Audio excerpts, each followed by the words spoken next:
상상도 하지 못할 정도의 도발을 하겠다며 큰 소리를 뻥뻥 치던 김정은 60일이 넘도록 조용합니다. 왜 갑자기 미사일 도발을 중단했는지 그 이유에 관심이 쏠리고 있습니다. 자, 그것부터 살펴보겠습니다. 국정원이 그 이유를 분석해서 밝혔습니다. 허만숙 차장, 어떤 내용입니까?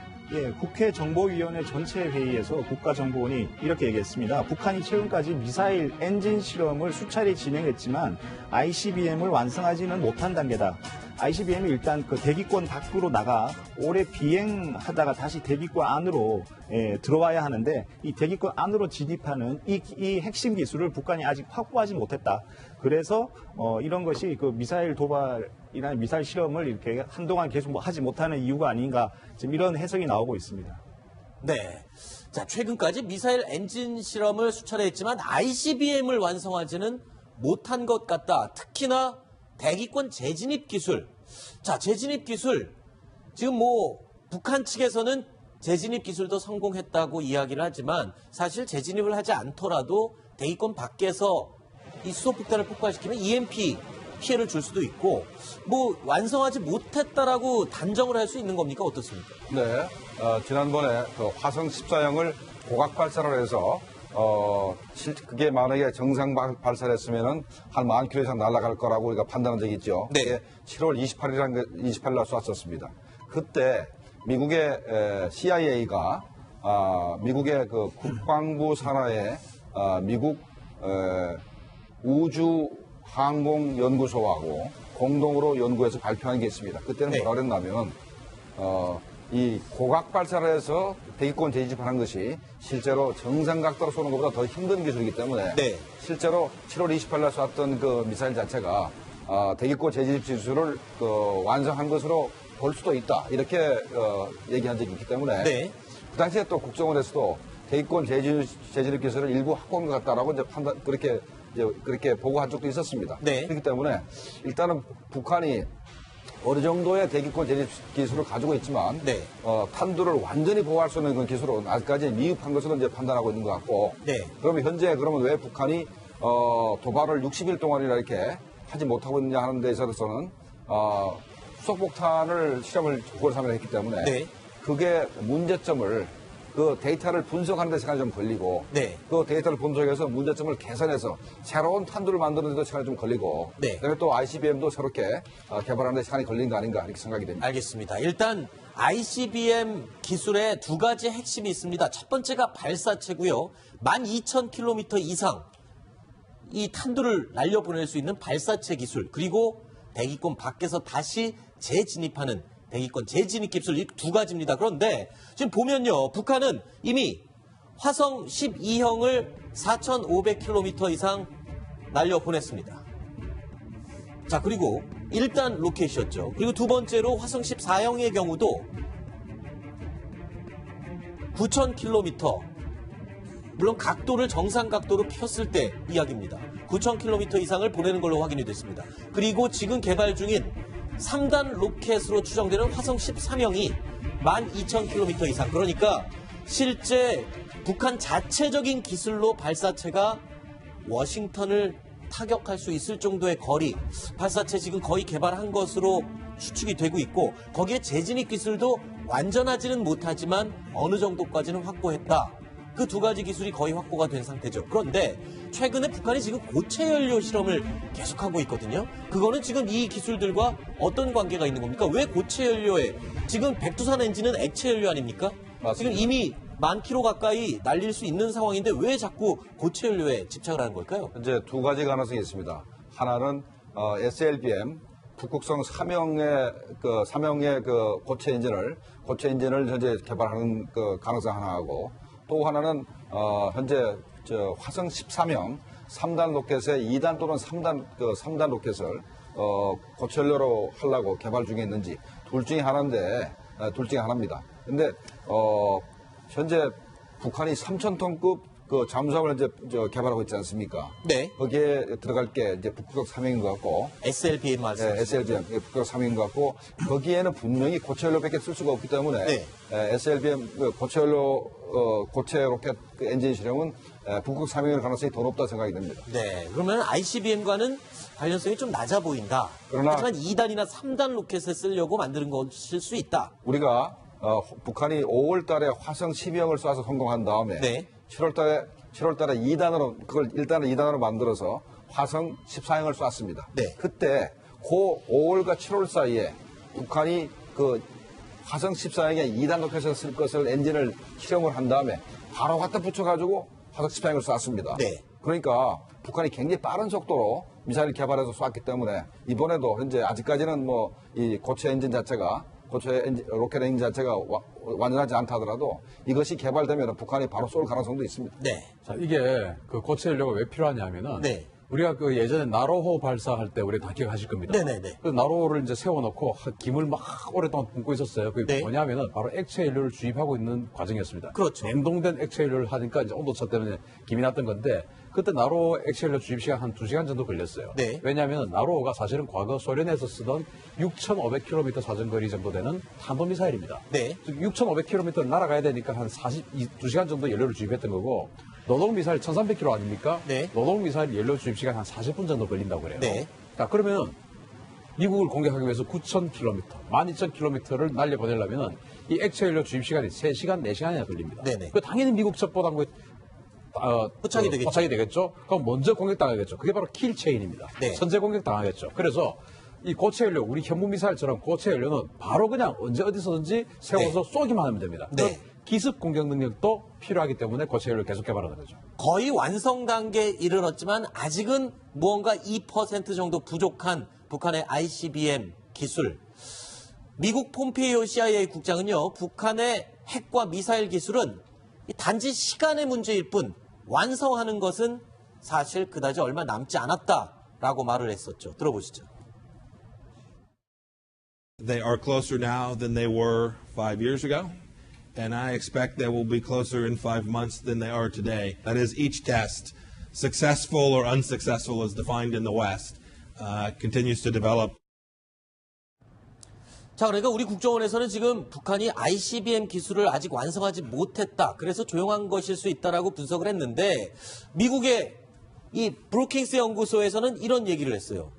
북한이 미사일을 안 쏘는 이유, 물론 기술적인 이유일 수도 있다. 그건 당연한 거고요. 또 한 가지, 정치적인 이유에서 지금 쏘지 못하는 것일 수 있다라고 분석을 했습니다. 여기서 말하는 정치적인 이유 어떤 것일까요? 대표적으로. 예. 가장 큰 게 북한은 미국 본토를 타격할 수 있고 네. 특히 워싱턴을 타격할 수 있는 ICBM이 완성되면 미국이 두려워서 북한과 핵 협상에 나올 것으로 생각을 하고 네. 이제 ICBM 계속 개발하고 있습니다. 그런데 최근에 동향 자체를 보면은 미국 측에서 북한이 워싱턴을 때릴 ICBM을 보유하게 되면 군사적 옵션을 쓸 가능성도 자꾸 높아지기 때문에 네.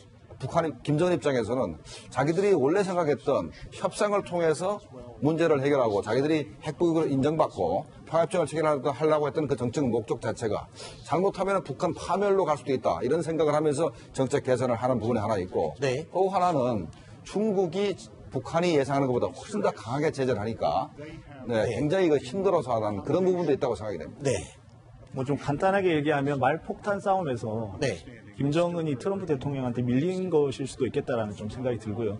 이 트럼프 대통령이 북한을 전멸시키겠다, 뭐 이런 얘기를 완전히 파괴시키겠다 이런 얘기를 네. 했는데 그것이 그냥 단순히 그냥 레토릭에 그치지 않고 실제 행동으로 옮겨질 수도 있지 않을까 하는 우려를 했지 않나 이런 생각이 좀 듭니다. 그렇지만 그 김정은 본인이 그 사상 최고의 초강경 대응 조치를 하겠다라고 이렇게 천명한 상황에서 지금까지 아무런 대응이 없이 뭐 이렇게 지내온 것은 좀 김정은 본인의 어떤 체면이라든지 이런 부분에서는 좀 문제가 되지 않을까라는 생각이 좀 듭니다. 네.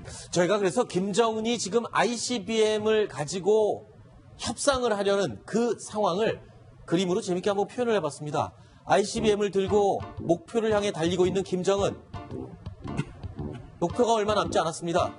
자, 조금만 더 가면 5개월만 더 있으면 ICBM을 완성할 수 있는 목표 지점인데 트럼프 대통령이 지금 막았습니다. 경제적인 제재 그리고 군사적인 압박으로 요 남은 5개월 목표 지점까지를 못 가게 지금 막고 있는 상태다. 하지만 트럼프의 제재가 거치는 순간 5개월 안에 ICBM을 완성할 수 있는 그런 상황이 아닐까 저희가 이렇게 그림으로 네. 표현해 봤는데 어떻습니까? 네, 우리 사회에서 좀 트럼프 대통령 칭찬하면 좀 그 애매한 그런 입장이 되는 그런 경우가 있어서 저도 좀 조심스럽긴 한데요. 네. 트럼프 대통령이 들어와서 분명히 발전한 게 있습니다. 뭐냐면은 북한에 대한 군사적 압박을 너무나 강력하게 하고 정말로 곧 북한을 공격할 것 같으니까 김정은이 지금 주춤하는 것이죠. 지금 이제 중국이 쌍중단이라고 들고 나오는데 작년만 해도 쌍중단은 북한의 핵 개발을 하거나 핵을 폐기하면 한미 군사 연습을 그만둬라 이거였거든요. 그런데 지금은 쌍중단이 어느 정도까지 진출했냐면은 미국이 북한을 공격 안 하는 것하고 북한이 핵 개발을 중단하는 것하고 이게 지금 궤도가 맞춰지고 있어요. 네. 그만큼 트럼프 대통령이 진출을 했으니까 북한이 지금 그것도 공격하는 것이 현실적이 됐으니까 주춤할 수밖에 없는 것이다. 네. 북한의 김정은이 지금 깊은 고민에 빠져 있는 것 같습니다. 속마음에는 도대체 어떤 내용들로 가득 차 있을까요? 먼저 지난 9월 탄도미사일 발사 후에 현재까지는 도발 중단 상태입니다. 얼마 전까지만 해도 김정은 아주 다양한 채널을 통해서 초강경 도발을 예고했었죠. 기세 등등했던 그 모습을 다시 한번 보시겠습니다. 트럼프가 세계 면전에서 나와 국가의 존재 자체를 부정하고 모욕하며 우리 공화국을 없애겠다는 역대 가장 포악한 선전포고를 해온 이상 우리도 그에 상응한 사상 최고의 초강경 대응 조치 단행을 심중히 고려할 것이다. 말귀를 알아듣지 못하고 제할 소리만 하는 넉다리에게는 행동으로 보여주는 것이 최선이다. 어떤 조치가 되겠는지는 우리 국무위원장 동지께서 하시는 일이기 때문에 내 생각에는 역대급 수소탄 지상시험을 아마 태평양상에서 하는 것으로 되지 않겠는가. 일단 김정은이 도발을 하지 못하는 이유 중에 여러 개가 있겠지만요. 그중에 대표적인 것, 경제적인 부분을 빼놓을 수가 없을 것 같습니다. 첫 번째, 2달째 도발을 멈춘 진짜 이유. 빈털터리가 된 김정은. 그러니까 지금 현재 경제 제재를 집중적으로 받고 있는 상황에서 수차례에 걸친 핵실험과 미사일 발사 실험, 가지고 있는 쌈짓돈을 다 써버려서 지금 돈이 다 떨어졌을 가능성이 높다. 이런 분석이 나오고 있죠. 네, 아주 바로 핵심 부분을 찌르는 것 같습니다. 네. 현재 중국이 북한에서로부터 지하전을 수입을 하고 그다음에 또 북한이 노동자를 해외 내보내서 이제 수입을 얻고 하는 부분이 현재 굉장히 제약을 많이 받고 있기 때문에 북한이 연간 30억 불 정도를 수출을 했는데 앞으로 내년부터는 아마 10억 불 정도로 줄어들 겁니다. 네. 그러자면은 김정은이 연간 한 20억 불 정도 손해를 보기 때문에 체제를 유지하기 굉장히 힘들어질 가능성이 있어요. 그러니까 지금부터 벌써 또 앞날을 위해서 내핍을 할 수밖에 없는 상태이기 때문에 네. 굉장히 힘들어질 거다. 그래서 네. 김정은이가 계속 도발하다가는 정말 체제가 붕괴할 수도 있다. 이런 고민을 할 수가 있는 겁니다. 네. 자, 일단은 가지고 있는 돈을 다 써버렸을 가능성 높은데요. 그럼 두 번째 이유는 또 뭐가 있을까요? 시진핑의 눈치를 볼 수밖에 없다. 그러니까 한 번만 더 도발을 할 경우 지금 미중 정상회담 이후에 시진핑이 북한에 대한 어떤 제재를 약속하지 않았습니까? 물론 그 속내를 다 알 수는 없지만 한 번 더 도발할 경우에 중국이 추가 제재를 만약에 한다. 김정은 정권 무너질 수도 있는 그런 상황이라면서요? 세 가지입니다. 아, 그래요? 할 수 있는 게 세 가지인데 원유 공급 중단한다든가 네. 그다음에 북한이 현재 노동자를 중국에 파견하고 있는데 지난번 유엔 제재 결의안에는 추가적인 파견을 안 한다고 돼 있지 모든 북한 노동자를 귀환시킨다 소리 안 했습니다. 네. 그래서 현재 중국에서 일하고 있는 모든 북한 노동자를 귀환시킨다 하면 문제가 되는 것이고 그다음에 중국의 은행들이 북한과 아직까지 거래를 하고 있습니다. 그래서 중국 은행들이 북한 거래를 완전히 차단한다면 네. 북한은 완전히 전 세계의 모든 금융기관과 차단되기 때문에 네. 이 세 가지 중에 한 가지만 중국이 들어준다 하더라도 북한 체제를 견디기 힘들 겁니다. 네. 네, 트럼프 대통령의 방중을 계기로 지금 미국과 중국 간의 어떤 오가는 얘기들이 뭐냐면 중국이 미국과 지금 대립적인 관계로 나가는 것이 아니라 어느 정도까지는 협력적인 관계로 이렇게 해서 그 소위 협력적인 G2가 되자 뭐 이런 식으로 지금 그 얘기가 풀리고 있고요. 그 과정에서 시진핑 주석이 또 미국에 대한 그 엄청난 규모의 그 투자를 또 뭐 약속했지 않습니까? 네. 뭐 지킬지는 두고 봐야 되겠지만요. 하여간 이렇게 지금 미중 간에 좀 화해 모드가 되고 있고 이 네. 북핵 문제 같은 경우에는 미중 간의 대립적인 부분보다는 서로 공유할 수 있는 부분에서 더 좀 합의점을 찾으려고 하는 것 같아요. 그것은 결국 김정은의 어떤 그 행보라든지 이런 부분에서 상당히 좀 위축될 수 있는 그런 네. 여지를 주고 있습니다.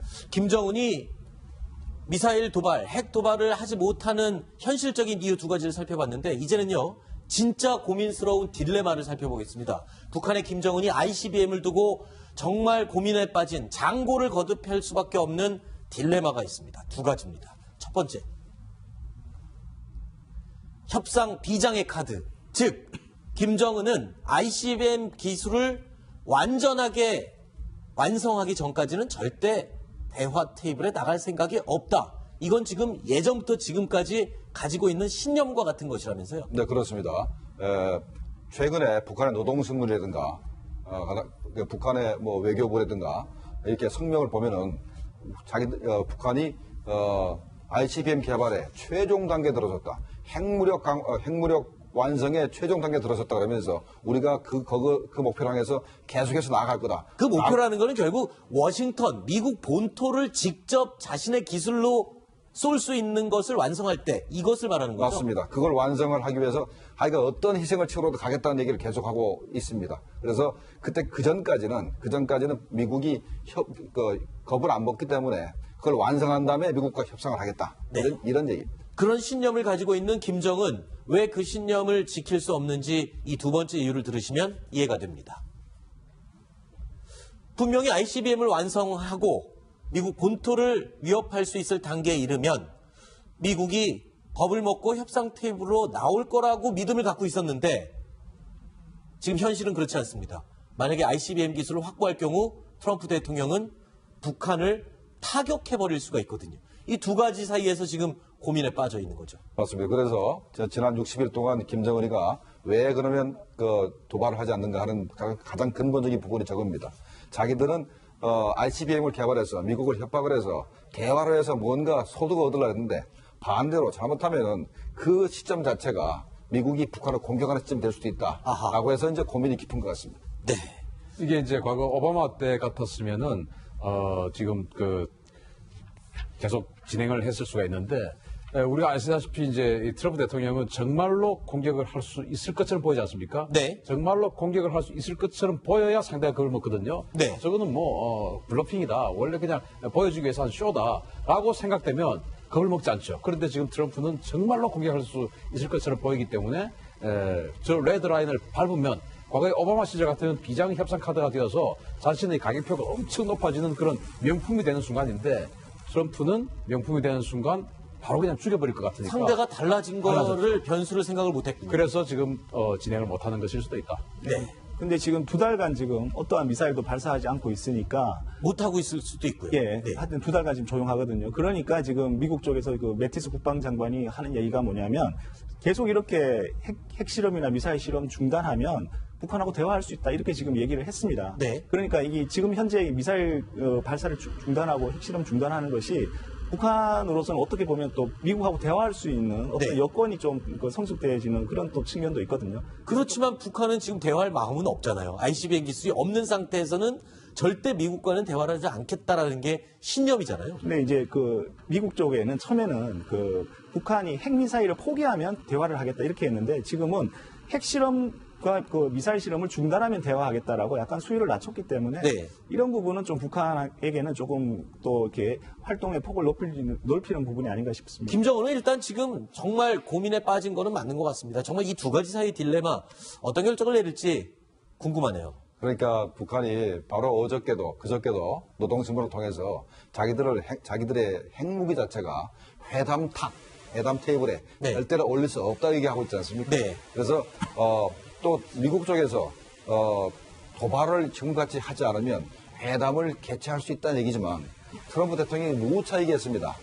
회담의 결과는 북한의 핵무기 포기다. 핵무기 완전 폐기이기 때문에 그것도 CVID를 분명히 항상 얘기하고 있기 때문에 북한으로서는 현재 만약에 미국과 회담을 시작하면 핵무기를 정말 포기해야 됩니다. 네. ICBM 완성하지도 못하고. 그렇죠. 그렇다면 김정은이가 어느 쪽을 선택할 것 같습니까? 계속 개발을 하겠죠. 계속 개발하고 아마 끝까지 가려고 그럴 겁니다. 네. 그건 지금 북한이 가장 지금 목표로 하는 거는 핵무기를 개발해서 핵 보유국 지위를 그렇죠. 미국으로부터 얻고자 하는 게 지금 가장 큰 목표인데요. 미국이 아무나 핵무기 보유국 지위를 안 주거든요. 그렇죠. 사실 미국의 의지가 가장 중요합니다. 네. 파키스탄하고 인도가 사실 핵무기를 가지고서도 핵무기 보유국 지위를 못 얻었는데 미국이 가만히 보니까 파키스탄은 테러 이 진압에 필요한 나라, 그다음 인도는 대중국 견제용 나라.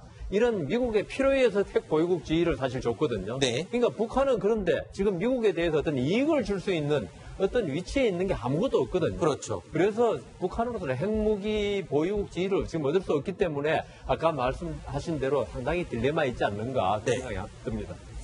장고에 빠진 김정은 언제쯤 본인이 선언한 큰소리 뻥뻥 치던 그 결단을 내릴 수 있을지 지켜보겠습니다. 다음 소식 준비되어 있습니다. 다음은 저희가 오늘 2위와 3위로 꼽은 내용이 준비되어 있습니다. 확인해 보시죠. 했지만 ICBM을 완성하지는 못한 것 같다. 특히나 대기권 재진입 기술. 자, 재진입 기술. 지금 북한 측에서는 재진입 기술도 성공했다고 이야기를 하지만 사실 재진입을 하지 않더라도 대기권 밖에서 이 수소폭탄을 폭발시키면 EMP 피해를 줄 수도 있고 완성하지 못했다라고 단정을 할 수 있는 겁니까? 어떻습니까? 네. 지난번에 그 화성 14형을 고각 발사를 해서 그게 만약에 정상 발사를 했으면은 한 10,000km 이상 날아갈 거라고 우리가 판단한 적이 있죠. 네. 그게 7월 28일 날 쐈었습니다. 그때 미국의 CIA가 미국의 그 국방부 산하에 미국 우주항공연구소하고 공동으로 연구해서 발표한 게 있습니다. 그때는 네. 뭐라 그랬냐면 제가 워싱턴을 타격할 수 있을 정도의 거리, 발사체 지금 거의 개발한 것으로 추측이 되고 있고 거기에 재진입 기술도 완전하지는 못하지만 어느 정도까지는 확보했다. 그 두 가지 기술이 거의 확보가 된 상태죠. 그런데 최근에 북한이 지금 고체 연료 실험을 계속하고 있거든요. 그거는 지금 이 기술들과 어떤 관계가 있는 겁니까? 왜 고체 연료에 지금 백두산 엔진은 액체 연료 아닙니까? 맞습니다. 지금 이미 10,000km 가까이 날릴 수 있는 상황인데 왜 자꾸 고체 연료에 집착을 하는 걸까요? 현재 두 가지 가능성이 있습니다. 하나는 SLBM 북극성 3형의 그 고체 엔진을 현재 개발하는 그 가능성 하나하고 또 하나는 현재 화성 13형 3단 로켓의 2단 또는 3단 로켓을 고체 연료로 하려고 개발 중에 있는지 둘 중에 하나입니다. 상상도 하지 못할 정도의 도발을 하겠다며 큰 소리를 뻥뻥 치던 김정은 60일이 넘도록 조용합니다. 왜 갑자기 미사일 도발을 중단했는지 그 이유에 관심이 쏠리고 있습니다. 자, 그것부터 살펴보겠습니다. 국정원이 그 이유를 분석해서 밝혔습니다. 허만숙 차장, 어떤 내용입니까? 예, 국회 정보위원회 전체 회의에서 국가정보원이 이렇게 얘기했습니다. 북한이 최근까지 미사일 엔진 실험을 수차례 진행했지만 ICBM을 완성하지는 못한 단계다.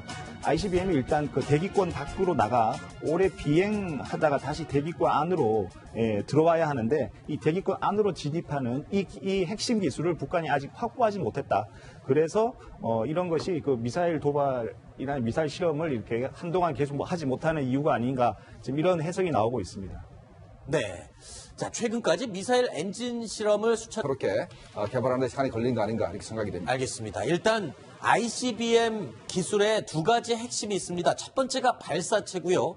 12,000km 이상 이 탄두를 날려보낼 수 있는 발사체 기술, 그리고 대기권 밖에서 다시 재진입하는 대기권 재진입 기술, 이 두 가지입니다. 그런데 지금 보면요, 북한은 이미 화성 12형을 4,500km 이상 날려보냈습니다. 자, 그리고 1단 로켓이었죠. 그리고 두 번째로 화성 14형의 경우도 9,000km, 물론 각도를 정상 각도로 폈을 때 이야기입니다. 9,000km 이상을 보내는 걸로 확인이 됐습니다. 그리고 지금 개발 중인 3단 로켓으로 추정되는 화성 13형이 12,000km 이상, 그러니까 실제 북한 자체적인 기술로 발사 고각 발사를 해서 대기권 재집하는 것이 실제로 정상 각도로 쏘는 것보다 더 힘든 기술이기 때문에 네. 실제로 7월 28일 쐈던 그 미사일 자체가 대기권 재집 기술을 완성한 것으로 볼 수도 있다. 이렇게 얘기한 적이 있기 때문에 네. 그 당시에 또 국정원에서도 대기권 재진입 기술을 일부 확보한 것 같다라고 이제 그렇게 보고한 적도 있었습니다. 네. 그렇기 때문에 일단은 북한이 어느 정도의 대기권 재집 기술을 가지고 있지만 네. 탄두를 완전히 보호할 수 있는 그런 기술은 아직까지 미흡한 것으로 이제 판단하고 있는 것 같고 네. 그러면 현재 왜 북한이 도발을 60일 동안이나 이렇게 하지 못하고 있느냐 하는 데 있어서는 수소폭탄을 실험을 9월 3일에 했기 때문에 네. 그게 문제점을 그 데이터를 분석하는 데 시간이 좀 걸리고 네. 그 데이터를 분석해서 문제점을 개선해서 새로운 탄두를 만드는 데도 시간이 좀 걸리고 네. 그다음에 또 ICBM도